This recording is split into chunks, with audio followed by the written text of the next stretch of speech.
नमस्कार, स्वागत है आपका अपने यूट्यूब चैनल पर। आज हम लोग स्टार्ट करने वाले हैं साइंस। सारे सब्जेक्ट कंटिन्यूअसली चल रहे हैं, लेकिन आज से स्टार्टिंग होगी साइंस की। और साइंस में सबसे पहले हम आप लोग को पढ़ाएंगे फिजिक्स। पहले फिजिक्स, फिर उसके बाद केमिस्ट्री और उसके बाद फिर बायो। हम लोग वहाँ पर चैप्टर वाइज नहीं चलेंगे। हम क्या करेंगे, पहले फिजिक्स के सारे चैप्टर एक साथ खत्म कर लेंगे, उसके बाद केमिस्ट्री के सारे चैप्टर एक साथ खत्म कर लेंगे, और फिर उसके बाद बायो के चैप्टर। तीनों को हम लोग सीक्वेंस से पढ़ेंगे। ये नहीं है कि पहले केमिस्ट्री फिर बायो फिर ऐसा। तो सबसे पहले आज हम स्टार्ट करेंगे मोशन। तो मोशन की बात करते हैं। सबसे पहले हम लोग देखते हैं कि मोशन की डेफिनेशन क्या है। तो मोशन की डेफिनेशन क्या है, ये देखिए कि change of position of an object with respect to time. कहने का मतलब ये है कि टाइम तो अपने आप चेंज होता रहता है, उसको हम रोक नहीं सकते। वो क्या है, एक इंडिपेंडेंट क्वांटिटी है किसी पर भी।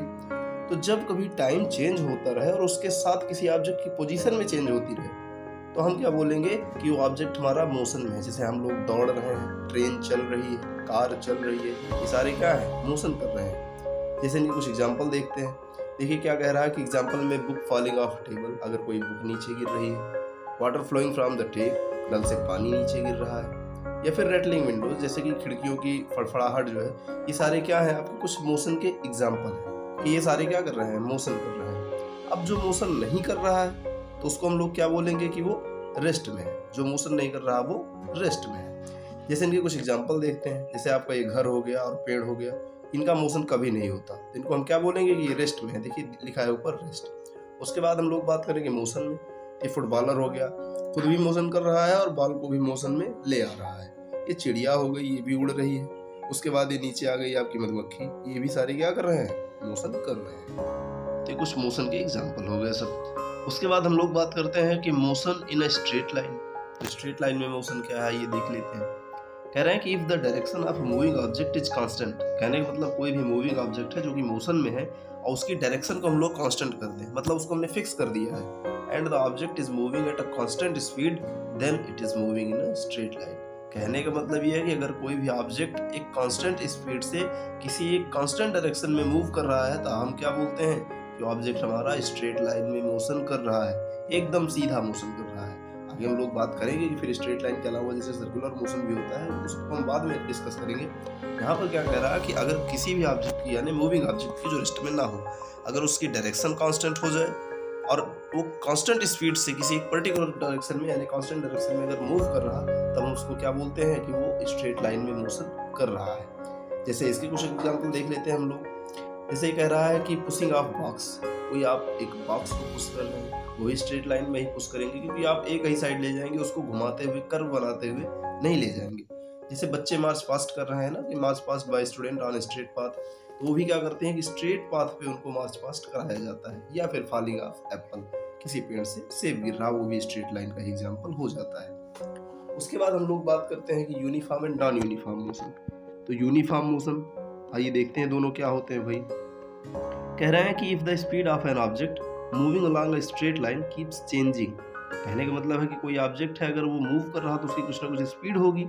अगर वो स्पीड कंटिन्यूअसली चेंज हो रही है, वो बदलती जा रही है, तो हम क्या बोलते हैं कि it's motion is called non uniform. उसका मोशन कैसा है, नॉन यूनिफॉर्म। अब अगर ऐसा नहीं होगा तो उस मोशन को हम लोग बोल देंगे यूनिफॉर्म मोशन। जैसे आगे लिखा हुआ है, an object moving along a straight line with a constant speed is said to be in uniform motion. जैसे कि अगर हम एक पर्टिकुलर टाइम की बात करें तो हर टाइम में उसकी स्पीड क्या रहे, कांस्टेंट रहे, तो हम क्या बोलेंगे कि वो यूनिफॉर्म मोशन में है। यूनिफॉर्म स्पीड उसकी है, यानी कांस्टेंट हो गई तो यूनिफॉर्म ही है, तो हम क्या बोलेंगे, वो यूनिफॉर्म मोशन में है। तो स्पीड तो आपको पता ही है कि डिस्टेंस अपॉन टाइम। तो सेम हम लोग देख लेते हैं कि एवरेज स्पीड क्या होती है। तो एवरेज स्पीड क्या होती है, टोटल पाथ लेंथ, मतलब जितना भी आप टोटल ट्रेवल कर चुके हैं वो, और divided by total time interval, ये हो जाएगी आपकी एवरेज स्पीड। इसकी एसआई यूनिट क्या होती है, मीटर पर सेकंड। तो आइए देख लेते हैं कुछ इसके एग्जांपल। जैसे ये देखिए कार, ऊपर की जो कार है वो यूनिफॉर्म मोशन में है, क्योंकि इसकी स्पीड हर जगह पर क्या है, 10 मीटर पर सेकंड, 10 मीटर पर सेकंड और 10 मीटर पर सेकंड। जबकि नीचे वाली में हम लोग देख रहे हैं कि पहली वाली कार 10 मीटर पर सेकंड से चल रही है, दूसरी वाली 20 मीटर पर सेकंड से चल रही है, और जो तीसरी वाली है वो 30 मीटर पर सेकंड से चल रही है। कहने का मतलब ये है कि तीनों की स्पीड डिफरेंट है। ऊपर वाले में सभी की 10 मीटर पर सेकंड है, जिसका मतलब वो यूनिफॉर्म मोशन में है। नीचे वाली तीनों की स्पीड अलग अलग है, तो ये क्या है, नॉन यूनिफॉर्म मोशन में है। तो ये दोनों हो गए आपके यूनिफॉर्म और नॉन यूनिफॉर्म मोशन कुछ एग्जांपल। अब हम लोग देखते हैं कि स्पीड विद डायरेक्शन। अभी स्पीड आपने देखा क्या होती है, डिस्टेंस अपॉन टाइम। तो अब हम लोग देखेंगे अगर उसी स्पीड में डायरेक्शन दे दी जाए, कहने का मतलब अगर स्पीड है तो उसमें मैग्नीट्यूड तो होगा ही होगा, अगर उसमें हम डायरेक्शन भी बता दें तो क्या हो जाएगा। ये तो आपको पता ही है कि अगर कोई भी डिस्टेंस है उसको हम पर्टिकुलर डायरेक्शन में देखें तो उसी को हम लोग बोल देते हैं डिस्प्लेसमेंट। तो यहाँ पर हम स्पीड देख लें कि अगर स्पीड विद डायरेक्शन दिया हो तो वो क्या होता है। तो देखिए क्या कह रहा है कि the speed of an object in a specific direction is called the velocity of an object. वही स्पीड अगर एक पर्टिकुलर डायरेक्शन में हो जाए तो उसी को हम लोग क्या बोल देते हैं, वेलोसिटी। और velocity is a vector quantity as it possesses both magnitude and direction. ये तो आपको पता है कि वेक्टर क्वांटिटी के पास मैग्नीट्यूड और डायरेक्शन दोनों चीजें होती हैं।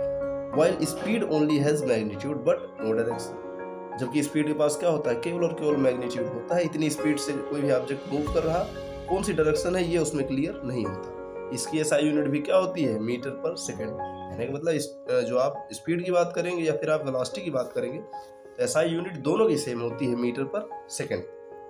बस वेलोसिटी में डायरेक्शन पाई जाती है, स्पीड में नहीं। उसके बाद हम लोग पढ़ते हैं कि rate of change of velocity.